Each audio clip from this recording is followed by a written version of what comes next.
탄소 중립, 에너지 안보 원자력의 기회 두 번째 영상입니다. 주한규 교수님의 자료를 바탕으로 제작되었습니다. 많은 사람들이 궁금해하는 질문을 정리해 보았습니다. 첫 번째, 원자력은 사고가 일어나면 사람들이 많이 죽는다? 사실이 아닙니다. 여태까지 원자력 발전소 사고로 사망한 사람은 43명입니다. 체르노빌 사고 딱 한 건에서 43명이 사망한 것이 전부입니다. 후쿠시마에서도 원자력으로 사람이 죽었다고 생각하지만 사실이 아닙니다. 방사선으로 죽은 사람은 없습니다. 또한 사고가 일어난 체르노빌은 흑연 감속, 후쿠시마는 비등형 발전소 형태로 우리나라 원자력 발전소와 다른 형태입니다. 우리나라는 가압수형 발전소 형태이며 미국의 3마일 발전소와 동일한 발전소입니다.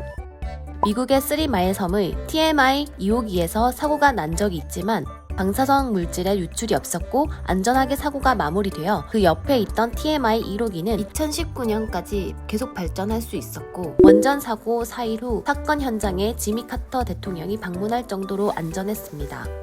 60년간 원자력은 635기가 운전되고 있으며 19,300여 가동년을 기록하며 1,200여 기가와트이어 전력을 생산했습니다. 치명률은 1조 킬로와트시 전력의 0.5입니다. 이는 여태 원전 사고로 죽은 사람의 수를 발전량으로 나누어 계산한 사망률입니다. 우리나라에서는 40년간 단 한 번의 원전 사고도 없었습니다. 유의미한 정도의 방사선 물질의 누출도 없었습니다. EU에서 텍소노미의 원자력을 추가하기 위한 확인사항에 원자력이 생명 안전성이 낮지 않다는 것을 증명하기 위해 각 발전원에 의한 치명률을 계산했습니다. 공신력 있는 EU 공동연구센터에서 계산한 원자력 치명률은 1조 킬로와트시당 0.5명입니다. 우리나라의 경우 40여 년 동안에 원자력 발전량 4조 킬로와트시의 치명률 0.5를 곱하면 2명으로 계산되어 나오지만 우리나라에서는 단 한 명도 원전 사고로 죽지 않았습니다. 우리나라뿐만 아니라 러시아를 제외한 다른 나라도 마찬가지입니다. 이는 원전이 의외로 생명 안전성이 높다는 증거입니다. 42년간 3.9조 킬로와트시 전력 생산을 하는 동안 사망자는 한 명도 없는 안전한 에너지원입니다.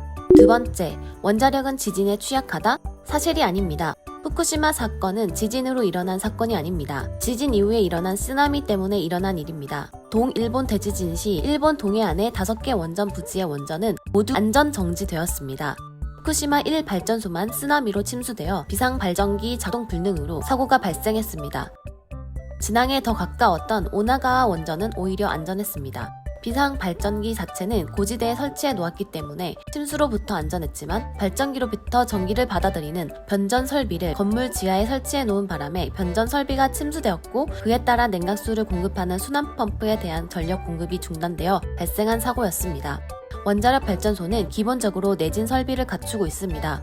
여태껏 지진이 원전에 치명적이 된 적이 한 번도 없습니다. 동해안에서 발생할 수 있는 10만년 주기 해일의 예상 최대 높이는 8.2m인데 신고리 5,6호기는 9.5m 높이에 건설되어 있습니다. 설령 해일이 넘어오는 경우에도 침수되지 않도록 차수문이 완벽하게 설치되어 있습니다. 한국에서 발생한 최대 규모 지진은 2016년 경주에서 발생한 5.8 규모의 지진입니다. 신한울 원전은 내진 설계를 강화하여 규모 7.0의 지진이 발생해도 끄떡없게 대비되어 있습니다. 세 번째, 사용 후 핵연료 방사성 물질 때문에 10만 년이나 관리해야 해서 어렵다? 사실이 아닙니다. 사용 후 핵연료는 현재 기술로도 안전하게 처분이 가능합니다. 내부시성이 아주 우수한 5cm 두께의 구리 용기에 사용 후 핵연료 몇 다발을 담아 밀봉하고 500m 지하 안반에 구멍을 파고 묻은 후 용기 주위를 방수제인 벤토나이트 점토질로 채우는 방식입니다. 구리 용기 안에 있는 방사성 물질이 두꺼운 구리 용기를 뚫고 벤토나이트 방수제를 지나 지하수를 타고 500m 위 지상으로 나와 우리 후손에게 위해를 줄 가능성은 사실상 제로입니다. 핀란드에는 이러한 방식의 처분장을 2025년 준공을 목표로 건설 중입니다. EU에서 원자력을 텍소노미에 포함할 때 조건이 2050년까지 사용할 수 있는 사용 후 핵연료 처분장을 확보하는 조건으로 포함시켰는데 핀란드, 스웨덴 등에서 이미 처분장을 확보해 건설하는 것을 보고 자국에서도 충분히 가능하다고 판단하여 그 부가 조건에 동의한 것으로 보입니다. 아프리카 가봉 지역의 핵 분열이 자연적으로 일어난 흔적이 발견되었습니다. 1972년 가봉에서 프랑스 과학자에 의해 발견된 오클로 천연 원자료입니다.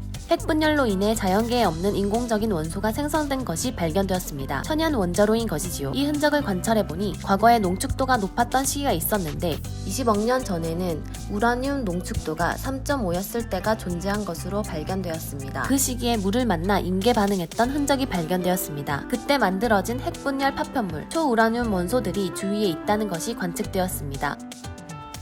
천연 방벽의 안전성을 보여주는 사례입니다. 현재 2025년 완공 예정으로 건설 중인 핀란드의 몽칼로 처분장입니다. 지상에서 지그재그 형태로 5km에 달하는 터널 끝에 폐기물 저장소가 위치합니다. 뿌리처럼 차곡차곡 폐기물을 쌓아 저장할 계획입니다. 지하 500m에서 적어도 10만 년 동안 모든 것과 완벽하게 격리되어 방사능 폐기물이 보관될 예정입니다. 두께 5cm의 구리통과 촘촘하게 채운 점토는 지진과 지하수 침수로 인한 방사능 유출을 안전하게 막아줍니다. 네 번째, 우리나라 원자력 기술은 얼마나 좋나요? 미국의 AP1000 원전은 킬로와트당 건설비가 8,500불, 프랑스의 EPR 원전은 킬로와트시당 8,000불입니다. 우리나라가 바라카에 수주한 원전은 4,000불입니다. 우리나라 원전 건설비는 미국과 프랑스의 절반 이하입니다. 우리나라 원전의 가격 경쟁력은 세계 최고입니다. 또한 우리나라 APR 1400 원전은 미국 NRC에서 설계 인증을 받았습니다. 기술 경쟁력도 뛰어납니다. 앞으로 체코, 폴란드, 사우디아라비아, 영국 등에서 우리나라 원전을 지을 가능성이 높습니다. 현재 2030년까지 건설하려는 세계 원전이 95개이며 이 중 대부분은 중국과 러시아가 건설할 원전을 제외하면 35기 정도는 우리나라가 수주전에 참여해서 수출할 수 있습니다.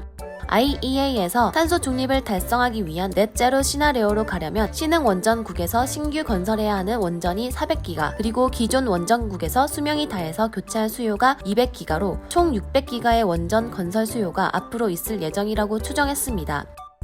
근거를 바탕으로 원자력에 관해 자주 궁금해하는 부분을 설명해 드렸습니다. 왜곡된 정보와 이로 인한 원자력에 대한 두려움은 이처럼 확실한 정보와 근거를 바탕으로 해소할 수 있습니다.